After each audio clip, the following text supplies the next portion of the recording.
I mean, a huge game. That's a huge. I mean, that's a really. To be honest with you, that's a really good college baseball game. I mean, 2 Friday night guys just going at it.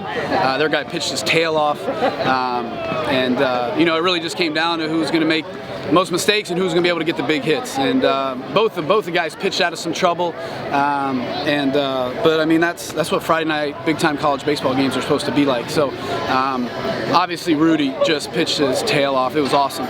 Just to see him go out there and compete, and just really has settled in and pitched again a couple innings where he had a little bit of traffic on the bases, was able to pitch out of it, but was just able to execute pitches. You know, barely 2 walks I think, and I think both were kind of late. But I mean, he just set the tone for the whole entire team, and then you know, again, it just came down to who's going to get the bigger hits, and we were able to get him. Rowe had an unbelievable night, gets 3 hits, gets the huge last hit, which just moves the line to get RBIs, and the huge home run, and then Brait, you know, fouls off like 5 or 6 pitches there early in the game, and then hits that huge double. So it was just us competing, you know, and we played pretty good defense. So just overall, man, it was a really fun time, really great college baseball game, and obviously I'm glad that we ended up on top. So. Talk to me about Rudy towards the end of the game. 7th inning, his pitch counting was over 100, bases were loaded, cleanup hitter was up, he gets the strikeout. I think there was a mound visit before that, and then to bring him back out in the 8th and for him to, you know, force a double play. I mean, that was some great end of the game pitching by Rudy. Yeah, no, he did a phenomenal job. He was begging me to go back out there in the 9th, and I just said there's too many pitches. We got to take care of you. But I feel like he's, you know, you're building up the season to put yourself in those kind of situations where, hey man, you're the Friday night guy for a reason. We're going to put trust in you to be able to go out there, the mound visit, just a breather, to let him just catch his breath for a second, and then go out there and try to finish, you know, what he started. Felt like he deserved it, you know, he's just.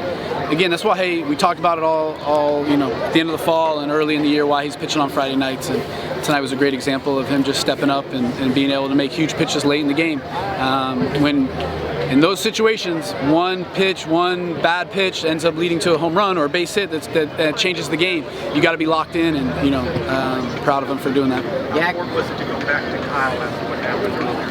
Yeah, I mean, I don't know how important it is. It's just that's his job. Like, and you know, I think he knows that we trust him, and just go out there and do your job. And you know, we talked a lot about yesterday means nothing, whether it's good or bad. You got to be able to go out and do your job. But he's earned that right, and there's no ifs, ands, or buts about who's gonna save the game in the 9th inning. And you know, but that's an older guy that's been through it that you just trust with the ball, that you know that he's going to be able to be present and win pitches no matter what happened last time. You had Rowe get the homer. We talked earlier last week about how we kind of had after that first game, he kind of struggled a little bit on the bat. Do you think he's really seemed to really getting out of it now? Yeah, hopefully. I mean, obviously 3 hits tonight, so time will tell. But just proud of him again. Just older guys that just keep showing up. Doesn't matter what happened yesterday, how bad of a week maybe you had. Like, it's just about doing your job and going out there and competing. And when you get good pitches, you know, do what you're supposed to do, and then he's there to do damage, and you know, he was able to get a hold of one tonight, and it was a big one. There's a good place from the left side of your infield. There was a quick decision to get the guy going to third, and some place like that. Yeah, I mean, great communication. I mean, I think we're all screaming in the dugout. Brait's communicating. Brait made some great plays at third base tonight. Drew made a couple great plays. You know, being able to just take the outs when you get them and is huge. You give guys more than 27 outs, man. You put yourself in a situation where a fluke hit or whatever, those things, you know, those things can just end up costing you games. So we did a great job that first inning. I mean, Rudy first and third, or first and second, nobody out, whatever. Well, first and third, nobody out. I was able to manage getting out of that inning with 1 run. I mean, those are the kinds of things that the great pitchers have to be able to do. And you know, we've struggled in some of those situations where we let things snowball. And just worry about attacking, worry about winning pitches. When you do that, you're able to get out of a situation like that, manage it with only 1 run, and that's huge. It keeps the game close and gave us an opportunity. Coach, you mentioned a narrow What was your approach to the hitters? What was their approach going out to the batting block? Because I noticed this pitcher was kind of throwing off the timing. Yeah. Well, I mean, we were just trying to get the ball up in the zone. Had a great sinker, and then obviously been able to bury off-speed pitches in the dirt. So we were trying to look for stuff up, get stuff that we could do damage on. Not try to swing at his type of pitches, but just a 4-pitch mix of being able to throw, you know, different pitches in different counts. Was able to spin breaking balls in fastball counts. I mean, he was just able to to kind of keep us off balance. And we just, again, you're not going to get many opportunities against a guy like that who's been doing that. I mean, he had a great season last year. He was off to a great start this year. So, I mean, you got to be able to take advantage when he makes a mistake, that you got to be able to do some damage on it. And he didn't make many of them, but we were able to, again, Bray was able to fight and some tough pitches, and then gets a ball probably down the middle of the plate that he's able to hit. Same thing with Rowe. I mean, battles, and then gets a ball that he can do damage on. And when a guy like that makes mistakes, you better take advantage of it, or it's going to be a long night. Yeah. I mean, I just think he's super competitive, and he's really tough.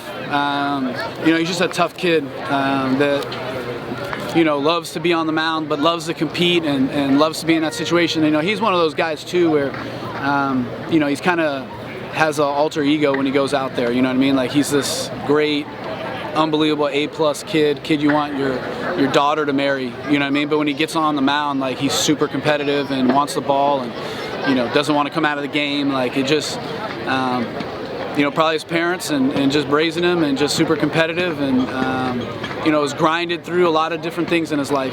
You know what I mean? The ACL, and transferring, going to St. Leo, then to Hillsborough. Like, just, those things just kind of harden you in terms of being tough. And it's really awesome to see him go out there and really do well. Coach, what do you think about the defensive resilience here? I saw some scrimmages in the first half. Yeah. I mean, we just got to be able to take care of the ball. We had one bad play, but you're going to make those plays when you got young guys out there. So, but we just got to continue to work, continue to get after it in practice and batting practice, and try to clean that stuff up. But at the same time, as a pitching staff, you got to be able to overcome it. Like, if you're a pitcher and you think that, man, I can't believe this, or I need every play behind me made, like, you're not going to be very good. Like, you got to be able to, you make bad pitches and they get hits.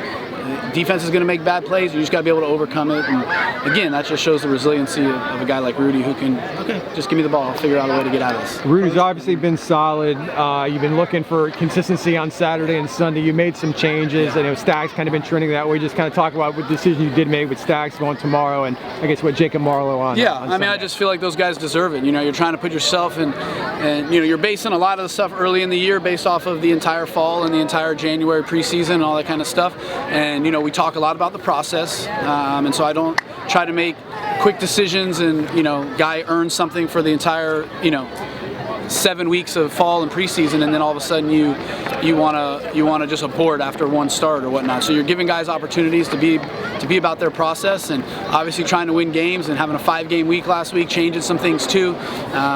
But obviously, going into conference for sure, you want to have what you feel like are your best 3 starters out there, and we feel like we're putting that up there right now, and that'll be for this week. And those guys need to go out there and compete and do what they've been doing. They pitched great for us, so we expect them to do nothing different this week. Considering some of the challenges you had on Saturday, do you say anything different? Is there any different approach to that? No, I mean, just go out there and play our game. Again, last Saturday is irrelevant. The Saturday before that's irrelevant. The Saturday before that's irrelevant. Tonight's going to be irrelevant once we wake up tomorrow. So we're going to stay with the same mantra, the same process, the same, how we go about our business, and just go out there tomorrow, try to win the first pitch, and be ready to go. Tomorrow's game is the biggest game of the season, and we got to be ready.